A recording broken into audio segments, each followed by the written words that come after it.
Hello? Hello, yes, JJ. No, I'm sorry, yes. Oh, he's not there now? No. Oh, is this his secretary? No, it's his wife. Oh, okay. Perhaps I can... you're JJ's wife? Uh-huh. Oh, you sound very young. I just... thank you. Okay. Yes, can I help you? Actually, my name's Frank Jackson. Has your husband mentioned me? No. I called to warn him about that he might be falling, well, that he was falling for some online scammers. Okay. And one in particular I wanted to warn him about. I understand that in the past he has lost some money to the scammers? Yeah. I'm afraid that right now he is falling for a scammer. Yeah. Okay. I've been afraid so too. Okay. Have you had much luck trying to talk some sense into him? No. Okay. I haven't had much luck either. I warned him about a couple things that he was about to fall for, but the main scammer, the guy who wants him to start some sort of school. Yes. Okay, that's definitely a scammer. Your husband, it sounds like a very nice man, but there's... He's brainwashed, I think. Yes, he has been brainwashed. That's the best word to describe it. Yeah. I've read about these things before. It can be kind of serious because eventually they might succeed in taking all his money. And they've taken a good bit already. What's that? They've taken a good bit already. They take a good bit already, but he can get into, like, I've read some stories where people have lost their houses and stuff because they borrow money, so much money that they lose everything. Yeah. I really wish I could tell you what to do, but well,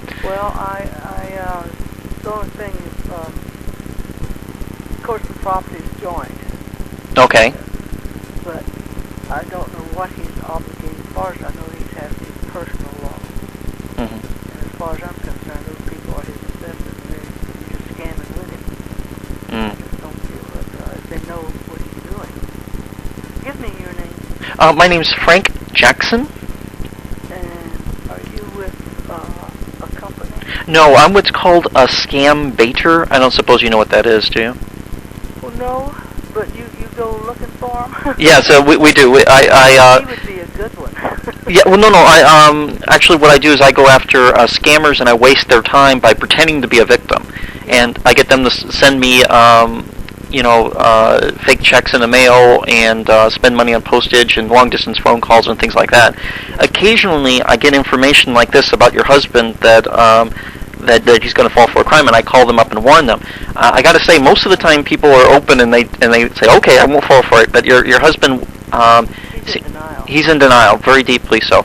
I'm sorry. I haven't ever dealt with anybody like him before myself, so I can't advise you on what to do.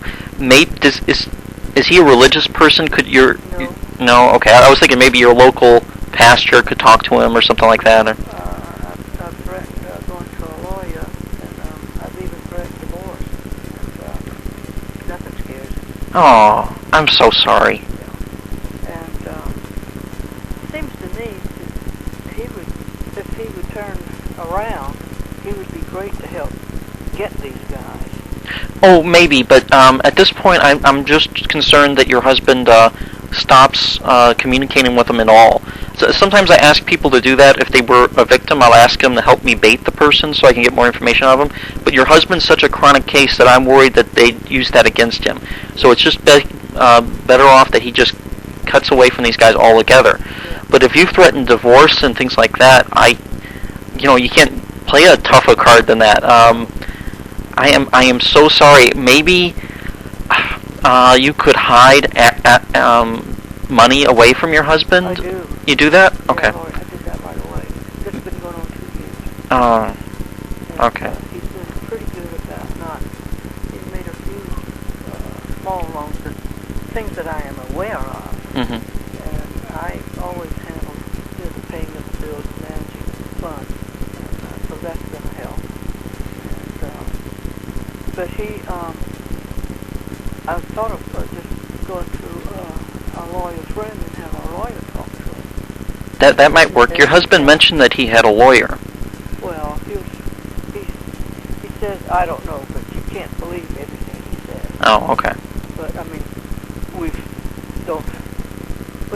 he's been talking to bankers, accountants, lawyers,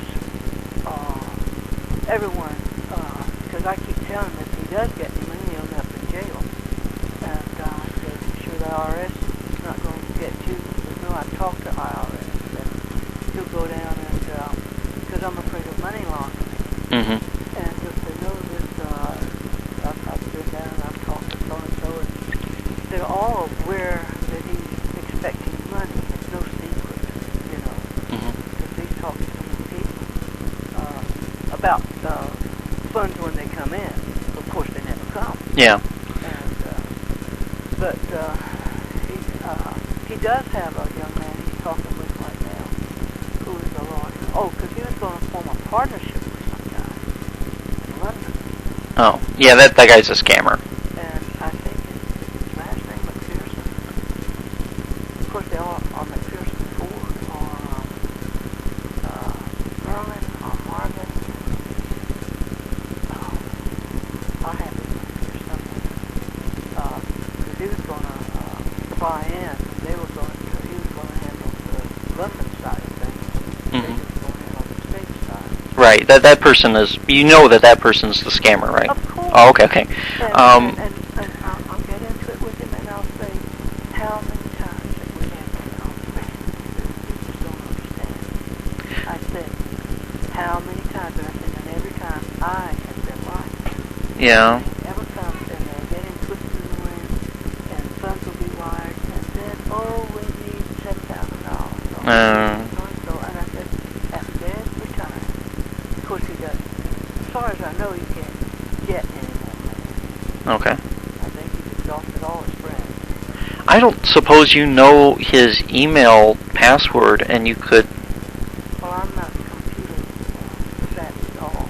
Oh. I don't use it. And the girl that helps him, she tries to tell him that it's a scam. We think a lot of times it's the same people.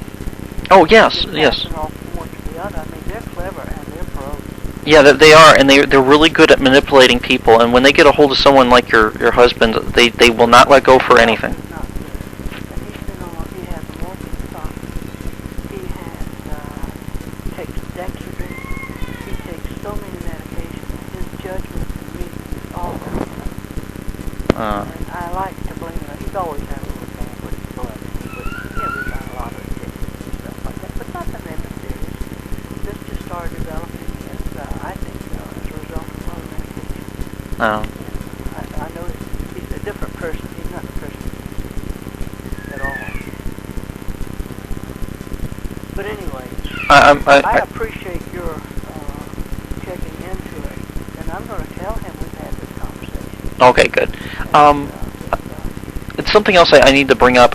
If he's mentioned that he's been invited to go to Amsterdam to meet with somebody. Oh, not this time, but he was going to go.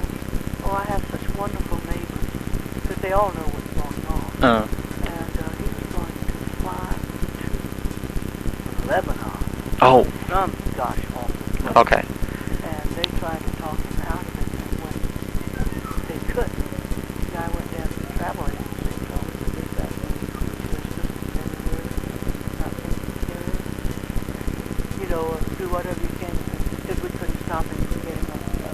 You can't lock him up. Yeah. You know, you cannot control him. But anyway, he was really not feeling good at all, and we all tried to convince him to help him to make this trip. Oh, okay. And but finally it fell through anyway. Okay, good. But he was going to go. Oh, God. But Okay. I haven't heard about a trip to Amsterdam.